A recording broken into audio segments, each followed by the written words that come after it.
Hello and welcome to I factor. Shakuni Mahabharat के सबसे खतरनाक और सबसे ज्यादा नफरत और गुस्से की नजर से देखे जाने वाले पात्र हैं। शक किसी गलत काम का नहीं बल्कि षड्यंत्र का, जो कि उन्होंने महाभारत के वक्त रचा था। वैसे तो महाभारत में हर एक पात्र की अलग एक कहानी है, वैसे ही शकुनी की भी एक कहानी है। महाभारत की गाथा में शकुनी अपनी कुटिल बुद्धि के लिए विख्यात माना जाता है। कौरवों के मामा श्री शकुनी मामा को कौरवों का शुभ चिंतक माना जाता है। शकुनी मामा दुर्योधन का कदम कदम पर मार्गदर्शन करते थे।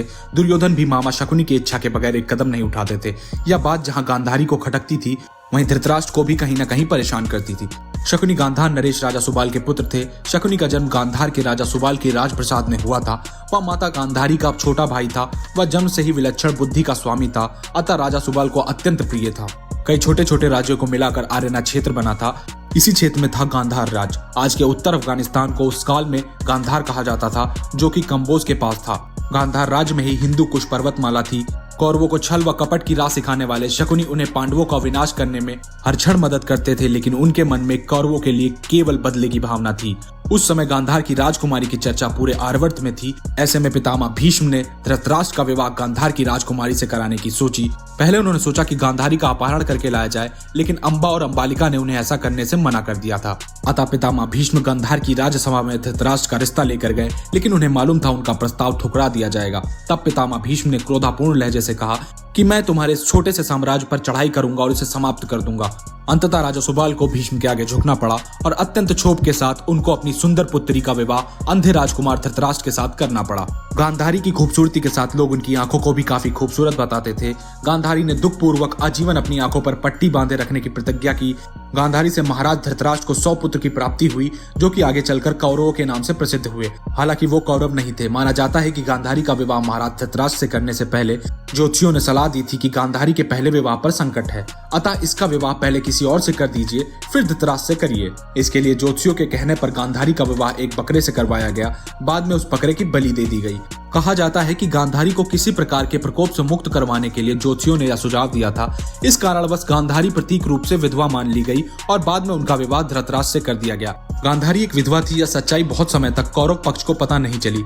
यह बात जब महाराज धृतराष्ट्र को पता चली तो वे बहुत क्रोधित हो उठे। उन्होंने समझा कि गांधारी का पहले किसी और से विवाह हुआ था, वह ना मालूम किसी कारण मर गया। राजा धृतराष्ट्र के मन में इसको लेकर दुख उत्पन्न हुआ और उन्होंने इसका दोषी गांधारी के पिता राजा सुबाल को माना।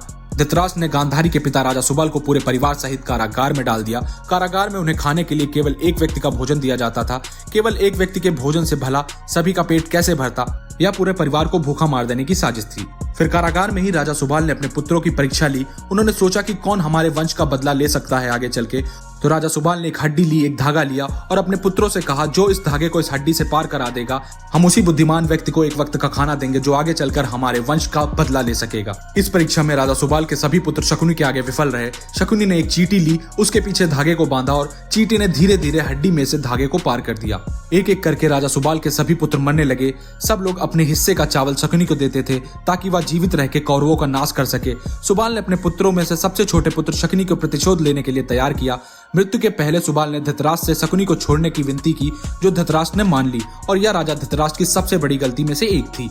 शकुनी ने अपने आंखों के सामने अपने परिवार का अंत होते हुए देखा और अंत में शकुनी जिंदा बच गए। जब कौरवों के वरिष्ठ युवराज दुर्योधन ने यह देखा कि केवल शकुनी ही जीवित बचे हैं, तो उन्होंने अपने पिता की आज्ञा से उसे क्षमा करते हुए अपने देश वापस लौट जाने या फिर हस्तिनापुर में ही रहकर अपना राज देखने को कहा। शकुनी ने हस्तिनापुर में ठहरने का निर्णय लिया। शकुनी ने हस्तिनापुर में सबका विश्वास जीत लिया और 100 कौरवों का अभिभावक बन बैठा। अपने विश्वासपूर्ण कार्यों के चलते दुर्योधन ने शकुनी को अपना मंत्री नियुक्त कर लिया। सर्वप्रथम उसने गांधारी व धृतराष्ट्र को अपने वश में करके धृतराष्ट्र के भाई पांडु के विरुद्ध षड्यंत्र रचने और राज सिंहासन पर धृतराष्ट्र का आधिपत्य जमाने को कहा। फिर धीरे धीरे शकुनी ने दुर्योधन को अपनी बुद्धि के मोहपाश में बांध लिया। शकुनी ने न केवल दुर्योधन को युधिष्ठिर के खिलाफ भड़काया, बल्कि महाभारत के युद्ध की नींव भी रखी। यह बहुत कम लोगों को मालूम होगा कि शकुनी के पास जुआ खेलने के लिए जो पासे होते थे, वह उसके मृत पिता की रीढ़ की हड्डी के थे। उसके पिता की मृत्यु के पश्चात शकुनी ने उनकी कुछ हड्डियों को अपने पास रख ली थी। शकुनी जुआ खेलने में पारंगत था और उसने कौरवों में भी जुए के प्रति मोह जगा दिया था। शकुनी के इस चाल के पीछे पांडवों का ही नहीं बल्कि कौरवों का भी भयंकर विनाश छिपा था, क्योंकि शकुनी ने कौरव कुल की नाश की सौगंध खाई थी और उसके लिए उसने दुर्योधन को अपना मोहरा बना लिया था। शकुनी हर समय बस मौके की तलाश में रहता था, जिसके चलते कौरव और पांडवों में भयंकर युद्ध छिड़े और कौरव मारे जाए। जब युधिष्ठिर हस्तिनापुर के युवराज घोषित हुए, तब शकुनी ने ही लाछागृह में षड्यंत्र रचा था और सभी पांडवों को वारणावत में जिंदा जलाकर मार डालने का प्रयत्न किया था।